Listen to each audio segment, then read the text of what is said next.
Pire cette histoire de M. Bouteflika, président de la République, qui aurait donc rappelé à l'ordre Yahya pour lui dire que cette histoire d'ouverture des capitaux au privé relève de l'autorité du président lui-même. Oui, bonsoir. Bonsoir, Jamel. merci d'être avec nous. Bonsoir, M. Hiresh et tous nos amis téléspectateurs. Oui, mais j'ai bien entendu écouter M. Hiresh, cacophonie, schizophrénie. Les termes sont justes, mais pourquoi tout ça? M. Hiresh a parlé de chute de la dernière période de l'Union soviétique avec la déliquescence, des compositions.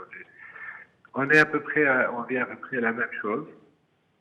Je rappelle que ce régime, après presque 20 ans, est marqué par un saut, par une particularité. C'est la crise, c'est les échecs répétés, contrairement aux promesses qu'il a faites au début du règne, c'est l'échec total. Donc après 20 ans, 1000 milliards de dollars, vous l'avez bien rappelé si jamais, la crise, chômage, inflation, qui ne font qu'on enchaîne. Et puis nous sommes à un an de la succession. Donc nous sommes en train de vivre une crise économique, mais une crise de légitimité. Légitimité non seulement parce que le régime est illégitime, mais parce qu'aucun des enfants, aucun des hommes politiques qui sont censés servir le régime ne sont légitimes par rapport à Bouteflika lui-même. Nous sommes en train de vivre également une décomposition des institutions qui ont été conçues pour servir un homme qui est Bouteflika et qui sont inadaptées à servir d'autres hommes aujourd'hui. Parce que l'éclipse du président crée un désarroi, et ce que Sefer appelle schizophrénie, il crée une confusion autour de qui doit porter quel projet et pour servir quel candidat. Et non, on ne sait pas. Comme on ne sait pas quel candidat, on ne sait pas quel projet parce que le projet depuis 20 ans a échoué, 18 ans. Ceux qui ont porté ce projet ont échoué. Maintenant, vous me direz, oui, d'accord, ils ont échoué, mais il y a toujours Yahya qui est là. Il y a eu Sellal, Belkhadem, Sellal, Tebboune, et puis Yahya de nouveau, avec une permanence, une résilience de ce personnage, Yahya. Pourquoi? Puisque votre question, elle est claire. Pourquoi Yahya a-t-il désavoué quelques mois après avoir été nommé pour remplacer Tebboune, qui lui-même a été désavoué? J'ai essayé de vous expliquer pourquoi cette décision ou ces décisions contradictoires. D'abord, le rappel de Yahya, pourquoi? Alors qu'il a échoué et déclaré à plusieurs reprises, j'ai échoué. On le rappelle quand même. Et puis on le rappelle pour aujourd'hui le désavouer sur une question qui semble avoir été décidée officiellement, la privatisation est décidée officiellement depuis 2016. Et puis Ali Benouari, je me permets de vous interrompre. Pourquoi à la limite, ne pas l'avoir désavoué d'une façon un peu moins humiliante? Pourquoi ne pas lui avoir fait savoir qu'il devait revoir sa copie, lui laisser la latitude de déclarer qu'il avait décidé d'observer une petite période de réflexion? Pourquoi l'avoir humilié comme ça, de cette façon, par fuitage, et en donner l'information à un journal qui l'a fait paraître, qui n'est même pas passé par l'agence de presse officielle d'ailleurs? Parce que le régime, à mon avis, le régime est déstabilisé. Il y a un désarroi. Ils ne savent pas ce qu'ils font. Et il y a une confusion totale, je vous dis, autour de qui doit porter quel projet pour servir quel candidat. Et quand ils croient avoir trouvé quelqu'un, ils s'aperçoivent très vite que non, ça ne peut pas être lui parce qu'il a échoué, ça peut pas être lui parce qu'il a des ambitions, peut-être qu'il voudra remplacer Bouteflika, et du coup, il y a un rassemblement contre lui pour dire attention, danger. Et il ramènerait celle-là, Belkhadem, quel que soit le Premier ministre qu'ils peuvent nommer aujourd'hui, quitte à le choisir parmi les anciens qui ont échoué, tous se verront désavoués de la même manière au bout de quelques mois pour les mêmes raisons que je vous ai indiquées. Maintenant, j'aimerais ajouter quelque chose de particulier à propos de Yahya. Parce que lui est un singulier personnage.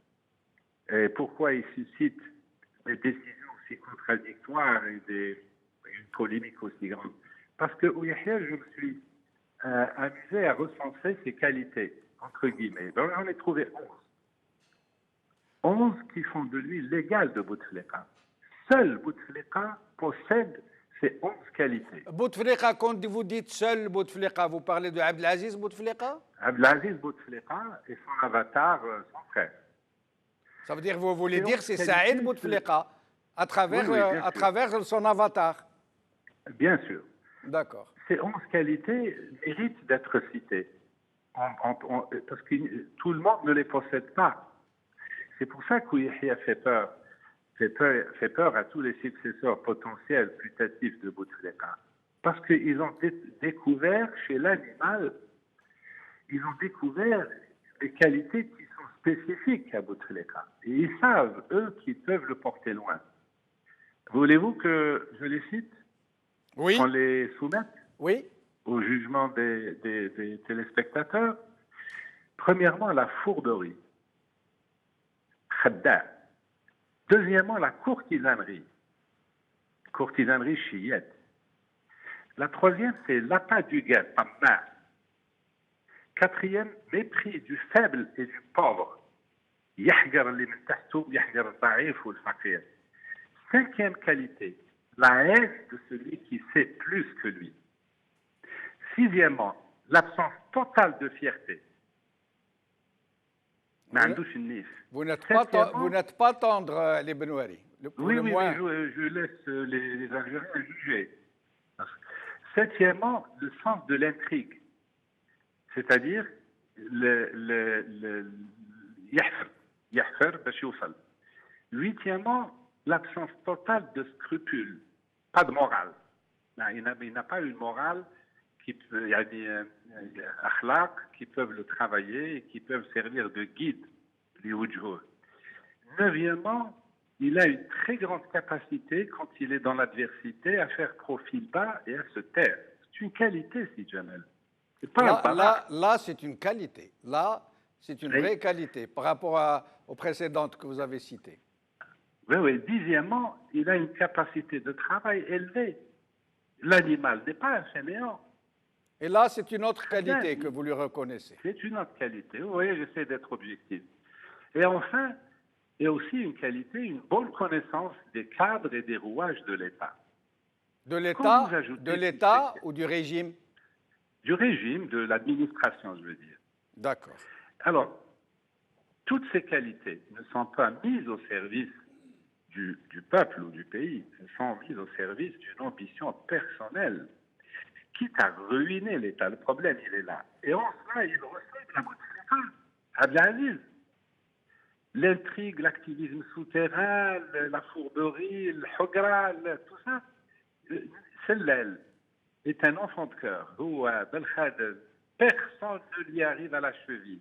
Et restez avec nous, Ali Benouari. Ali Benouari, restez avec nous, je reviens. On a peur de lui. Je reviens à vous dans un moment. Farhat Ait Ali, merci d'être avec nous. Merci, bonsoir, c'est Jamal. Bonsoir, c'est Farhat. Alors, d'abord, qu'est-ce que ça vous inspire?